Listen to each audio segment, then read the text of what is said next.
माता, तुम्हें मेरे जैसा पुत्र होने का गर्व प्राप्त हो गया और मैं वहाँ से चला गया। जब सकल मनोरथ होकर तुम लोग विषयों का भोग करने लगे, मैंने देखा कि संसार में शील, स्वभाव, उदार तथा अन्य गुणों में मेरे जैसा दूसरा कोई नहीं है। इसलिए मैं ही तुम्हारा दोनों का पुत्र हुआ और उस समय मैं कृष्ण गर्भ के नाम से विख्यात हूँ। फिर दूसरे जन्म में तुम हुए अदिति और वसुदेव के हुए पश्चात उस समय भी मैं तुम्हारा पुत्र हुआ। मेरा नाम था उपेंद्र। शरीर छोटा होने के कारण लोग मुझे बामन भी कहते थे। सत्यदेव की तुम्हारे इस तीसरे जन्म में भी मैं उसी रूप में फिर तुम्हारा पुत्र हुआ। मेरी वाणी सर्वदा सत्य होती है। मैंने तुम्हें अपना यह रूप इसलिए दिखा दिया कि तुम्हें मेरे पूर्व अवतारों का पुत्र हो जाए।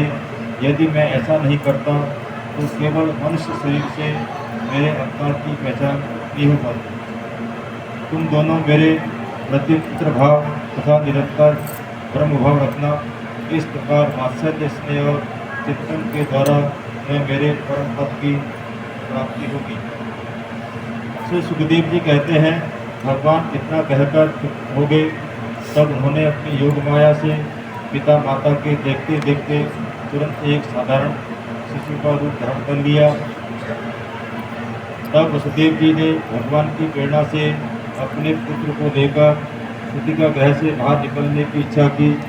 उसी समय नंद पत्नी यशोदा के गर्भ से उस योग माया का जन्म हुआ, जो भगवान की शक्ति होने के कारण उनके समान ही जन्म भेद है। उसी योग माया ने द्वारपाल और पूर्ववासियों को समस्त इंद्रिय वृत्तियों की चेष्टा हर ली। वे सब के सब अचेत होकर सो गए। बंदी गृह के सभी दरवाजे बंद थे। उनमें बड़े बड़े किवाड़, लोहे की जंजीरें और ताले जड़े हुए थे।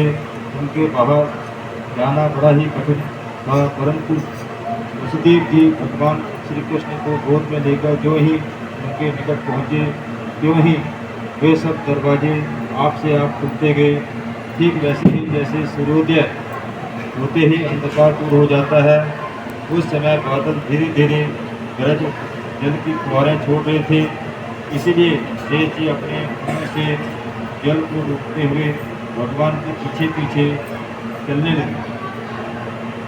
उन दिनों बार बार वर्षा होती रहती थी, इससे यमुना जी का बहुत जल बढ़ गया था। उनका प्रभाव गहरा और तेज हो गया था। तरल तरंगों के कारण जल पर फैन ही फैन हो रहा था। सैकड़ों भयानक झोर पड़ रहे थे।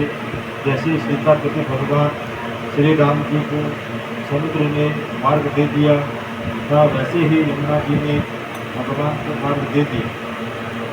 वसुदेव जी ने नंद बाबा के गोकुल में जाकर देखा कि सबके सब लोग नींद से अचेत पड़े हुए हैं। उन्होंने अपने पुत्र को यशोदा जी की सैया पर सुला दिया और उनकी नवजात कन्या लेकर वे भक्ति गृह से लौट आए। जेल में पहुंचकर वसुदेव जी ने उस कन्या को देवकी की सैया पर सुला दिया और अपने पैरों में बेड़ियाँ डाल दी तथा पहले की तरह वे भक्ति गृह में बंद हो गई। इधर नंद पत्नी यशोदा जी को इतना तो मालूम था कि कोई संतान हुई है, परंतु वे यह ना जान सकी कि पुत्र है या पुत्री, क्योंकि एक को उन्हें बड़ा परिश्रम हुआ था और दूसरे योग माया ने उन्हें अचेत कर दिया था। पूरे भगवान आधार